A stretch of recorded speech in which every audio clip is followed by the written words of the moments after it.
Alors, mes amis, comme il est bon de pouvoir lire ce texte des Actes des Apôtres pour le pasteur que je suis. En ces jours-là, comme le nombre des disciples augmentait, les frères de langue grecque récriminèrent contre ceux de langue hébraïque. Mes amis, j'apprécie beaucoup que les textes nous fassent la vérité. Ils ne nous ont pas donné que des images idylliques du début de la communauté chrétienne. Et là, on sent que pointe une division. Dans nos communautés, il y a des divisions. Et c'est pas parce qu'on est des communautés chrétiennes qu'il n'y a pas de division. Donc, la différence, c'est comment on agit ou on réagit par rapport aux divisions. Comment on les accueille? Est-ce qu'on sent qu'on est obligé de dire qu'il y a un groupe qui a raison et que l'autre a tort? Parce que c'est pas du tout comme ça que va se régler cette situation-là. La première façon que cette situation-là va se régler, c'est que ça va être entendu et accueilli. Par qui? Bien, par les apôtres. Par eux, ça va être entendu et accueilli. Et ils trouvaient que dans les secours distribués quotidiennement, les veuves de leur groupe étaient désavantagées. Alors, il y a une injustice. Alors là, on peut se fâcher, vous nous accusez d'injustice. Bon. Mais on va écouter ce que disent les apôtres. Alors, les 12 convoquèrent alors l'assemblée des disciples et ils leur dirent « Il n'est pas normal que nous délaissions la parole de Dieu pour le service des repas. » Alors, ils veulent affirmer en premier qu'ils vont protéger l'annonce de la parole et qu'ils ne négligeront pas ça pour les repas. Ils ne sont pas en train de dire que les repas sont sans importance, mais ils sont en train de dire qu'en ce qui les concerne, il y a quelque chose qui prime. Et c'est la parole. La nourriture par excellence. Alors, cherchez plutôt, frères, 7 d'entre vous qui soient des hommes estimés de tous, remplis d'Esprit Saint et de sagesse, et nous leur confierons cette tâche. Ils délaissent un service qui est en croissance pour eux s'intensifier dans l'annonce de la parole. Et là, on va voir des noms qu'on va retrouver dans toute l'histoire qu'on a dans les Actes des Apôtres par après, dont le fameux Étienne, qui sera le premier évêque, qui sera le premier diacre et le premier martyr. Et on voit aussi Philippe qui va évangéliser la Samarie, qui fait partie des 7. Alors, puis là, bon, on va nous nommer, et là on dit la proposition plut à tout le monde. Donc, ce qui aurait pu être la source d'une division devient l'occasion d'une unité, et où la communauté a bâti l'unité plutôt que de faire des clans. Les clans grecs puis les clans juifs.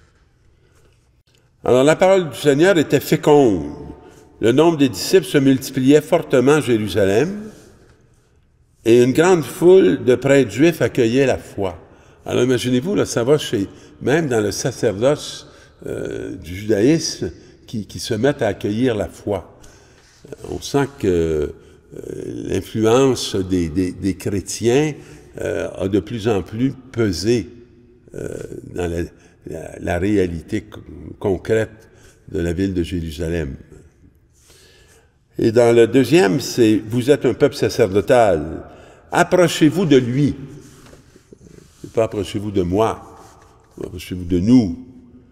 Il est la pierre vivante que les hommes ont éliminée, mais que Dieu a choisie parce qu'il en connaît la valeur. Alors, c'est toute une art que d'accompagner des gens pour qu'ils s'approchent de lui. Et vous aussi, soyez les pierres vivantes qui servent à construire le temple spirituel. Donc, acceptez la voie, le chemin qu'il a ouvert.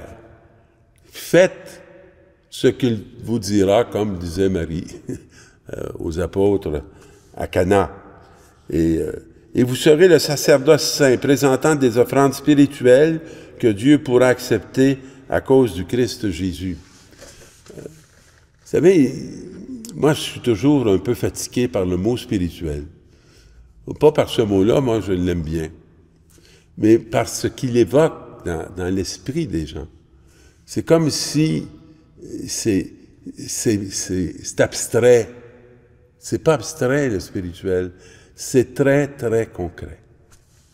Si votre esprit est dans le pardon, la réconciliation, votre façon de vivre avec votre frère, votre sœur, va être profondément modifiée à ce que si l'esprit en est un de division, de vengeance, c'est très concret. Ça crée une façon d'être et de vivre, puis ça engendre des choses différentes. Alors, voici, on lit en effet dans l'Écriture, « Voici que je pose en Sion une pierre angulaire. » C'est le Christ. Et une pierre choisie et de grande valeur. Il n'y en a pas d'autre. C'est l'unique. C'est celle-là. Celui qui lui donne sa foi ne connaîtra pas de la honte. Il ne sera pas déçu. Dans le fond, la mort ne pourra pas l'atteindre. Alors, vous qui vivez dans la foi, vous aurez cet honneur. Puis là, ce n'est pas une manipulation, hein? C'est l'affirmation d'une vérité. Vous ne serez pas atteint par la mort, parce que vous allez être fondé sur le roc. La pierre éliminée par les bâtisseurs est devenue la pierre d'angle. On n'a pas réussi. La construction, c'est là qu'elle peut s'accomplir, qu'elle peut se faire. Et une pierre sur laquelle on bute, je trouve ça tellement beau dans ce texte-là. C'est une pierre sur laquelle on bute. Et un rocher qui fait tomber, parce que on est prêt à passer à côté. Hein? Alors, il nous fait tomber. Alors, ces gens-là butent en refusant d'obéir à la parole. Mais quelle place tient ma parole dans ma vie au quotidien? C'est une partie de l'Eucharistie, la parole. Hein? Il n'y a pas une Eucharistie sans que la parole soit présente. Puis il n'y a pas une Eucharistie sans que la pierre d'angle soit là. Pas un Jésus abstrait, un Jésus concret et réel. Ce Jésus qui vient me nourrir pour que moi je puisse aussi être debout comme lui dans l'œuvre de Dieu, auquel je n'ai aucun accès si ce n'est que par lui. Et c'est bien ce qui devait leur arriver. Mais vous êtes la race choisie, le sacerdoce royal, la nation sainte, le peuple qui appartient à Dieu. Il n'y a rien d'individuel dans ce que je viens de nommer. Hein. On ne peut pas dire, ben moi, je pratique la charité. Mais tout le monde peut pratiquer la charité. Peut être bon pour son frère. Peut partager ses biens. Tout le monde. Vous êtes donc chargés d'annoncer les merveilles de celui qui vous a appelé des ténèbres à son admirable lumière et de conduire à cette lumière. Et le lieu privilégié pour communier à cette réalité, c'est l'Eucharistie. Elle appartient à personne, l'Eucharistie. Elle est un don fait à l'Église chaque jour, renouvelé par ce Christ vivant au milieu de nous, qui nous fait signe et qui s'offre à nous personnellement. Dans l'Évangile, on nous dit que à l'heure où Jésus passait de ce monde à son Père, alors on avait dans certains textes, il n'y a pas longtemps, après la mort de Jésus, là on est dans ce mouvement de passage du monde au Père. Est-ce qu'on opère ça, nous, chaque jour? ce passage du monde au Père. Alors, soyez pas bouleversés, vous croyez en Dieu, croyez aussi en moi. Pensez pas que la mort m'a vaincu, que j'ai été anéanti. Non, non, on n'en est pas là. Croyez en moi. Croyez en ce que Dieu est en train d'opérer dans votre incarnation à vous aussi. Dans la maison de mon Père, beaucoup peuvent trouver une demeure. Alors, c'est pas unique. Est-ce que je vous aurais dit, je pars vous préparer une place?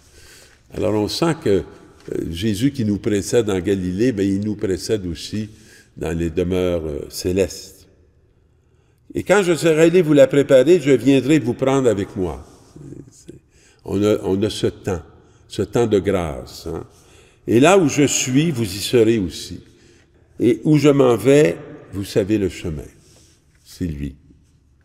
Alors Thomas, ben, il dit, on ne connaît pas le chemin. Mais je lui dis, Thomas, ça fait si longtemps que je suis avec vous, puis vous ne connaissez pas le Père.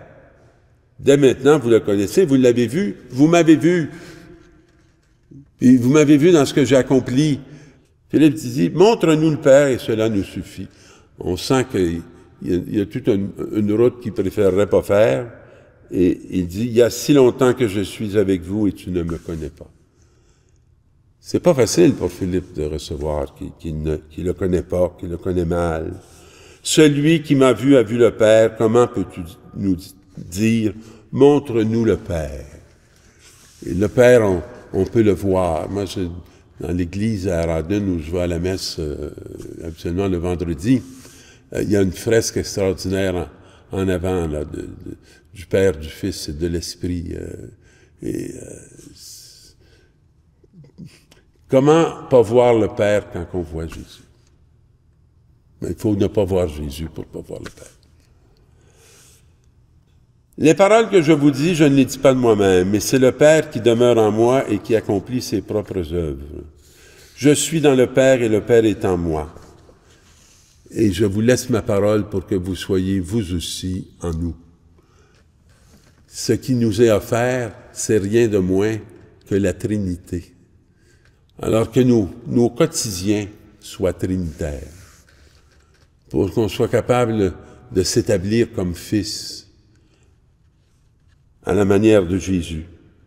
Celui qui croit en moi accomplira les mêmes œuvres que moi, il en accomplira même de plus grandes, puisque je pars vers le Père, et que lui, auprès du Père, il revient vers nous avec l'Esprit. Alors, mes amis, que cette présence agissante dans nos vies puisse transformer le monde qui nous entoure. Bonne semaine et bonne mission.